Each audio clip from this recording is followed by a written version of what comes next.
হয়, আমাৰ কাৱৈমাৰী হায়াৰ ছেকেণ্ডেৰীৰ অধীনত থকা খেলপথাৰৰ চাইডত যিটো কমিউনিটি হল আছে, এই কমিউনিটি হলখন আজি দশক ধৰি ৰকিবুল হুছেইনৰ নেতৃত্বত এক প্ৰকাৰৰ গুণ্ডাগিৰি আৰু ভয় ভাবুকিৰে ৰাজীৱ ভৱন হিচাপে ব্যৱহাৰ কৰি আহিছিলে। আপোনালোকে এতিয়া যদি সোমাই চাব, আপোনালোকে তাতে কংগ্ৰেছৰ বেনাৰ, পোষ্টাৰ, হৰ্ডিং চব ইয়াতে পৰি আছে। আজি আমাৰ এই খেলপথাৰৰ লগত জড়িত যিসকল ল'ৰা মানে খেলৰ লগত জড়িত, ক্ৰীড়াৰ লগত জড়িত, সেই ল'ৰাসকলে কৈছে যে এইখন যিহেতু এটা কমিউনিটি হলখনতো এটা কোনো পাৰ্টিৰ অফিচ হ'ব নোৱাৰে।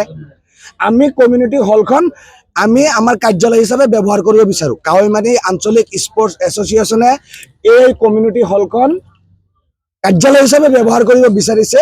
তাৰ কাৰণে আমি ইয়াত গোট খাইছিলোঁ।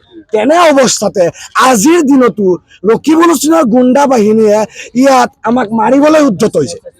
আমাৰ এজন মুৰব্বী মফিজ, মোৰ ককা হজ কৰি আহিছে, এজন হাজী মানুহ, বয়স্ক মানুহ, তেখেতক মাৰিবলৈ তেখেতে একদম কংগ্ৰেছৰ গুণ্ডা বাহিনীসকল পুৰা গৰম।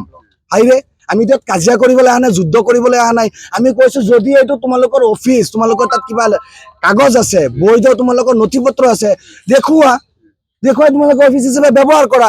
আপোনালোকে ইয়াত গ'লে দেখিব যে MLA নিজে ইয়াতে আধাৰশিলা কৰিছে কমিউনিটি হল বুলি। ৰাজীৱ ভৱনলৈ পৰিণত কৰিছে। কাৰ্যালয় হিচাপে ব্যৱহাৰ কৰাৰ কাৰণে আমি বিচাৰিছো। অলৰেডি যোৱা 22 নৱেম্বৰ 2024 তাৰিখে আমাৰ কাৱৈমাৰী আঞ্চলিক স্পৰ্টছ এছ'চিয়েশ্যনৰ ফালৰ পৰা কাৱৈমাৰী হায়াৰ ছেকেণ্ডেৰী প্ৰিন্সিপালক আমি অনুমতি বিচাৰি আবেদনো জনাইছো। আমি ইয়াত একলগ গোট খাইছো যে আমাৰ এইখন ৰাজীৱ ভৱন হ'ব নালাগে, এইখন কাৱৈমাৰী আঞ্চলিক স্পৰ্টছ এছ'চিয়েশ্যনৰ কাৰ্যালয় হ'ব লাগে।